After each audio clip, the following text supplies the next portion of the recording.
I'm a big fan of the story of Peter Pan and J.M. Barrie and the Llewellyn Davies children. When I was younger, I actually didn't really like the Disney film that much. I think I was maybe scared of Captain Hook.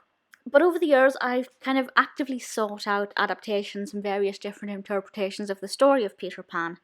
And I was actually on a boat, and they had a little cinema room, and they were showing Pan. And I thought, well, it's a film set on a boat. I'm on a boat. I'll give it a watch.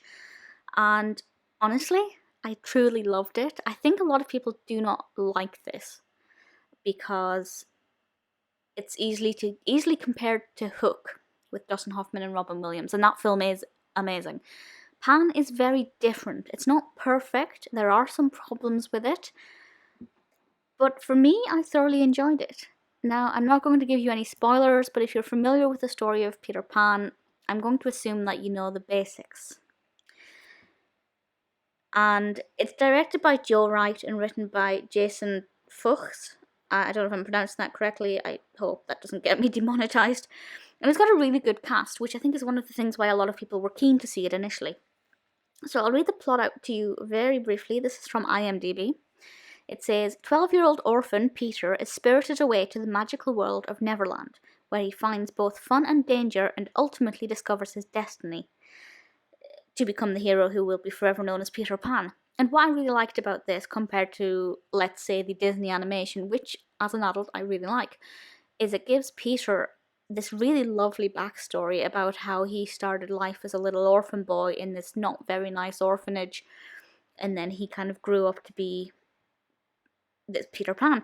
And I think there's a lot that you could psychoanalyze in this about a boy who's mistreated in an orphanage, who refuses to grow up and is mentally going to live as a child forever with developmental issues and things. You could do a really good reading of this, but just as a film itself, it's so much fun.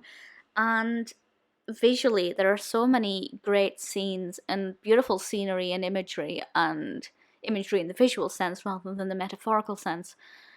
And the boat, or the boats, are always brilliant. I will say, when you're on a boat watching it and the boat on the screen's moving, it's a bit nauseous. But I was really happy with the way the plot developed. I thought having it starting with the orphan Peter and then how he became kind of like his little origin story, and where the Pan comes from, where the name Pan originates, it's really sweet, and it really gives him more dimension. It doesn't stick to Barry's story word for word. It's a little bit more interpretive than that. And I feel like the character of Tiger Lily, who was brilliantly played by Rooney Mara, but I feel like the character was underdone and could have either had a more important role in this or should have been left out completely. But as I said, well acted. Everybody, was brilliant. Levi Miller was wonderful as Peter Pan. I thought the performance was so adorable, and Hugh Jackman's in this.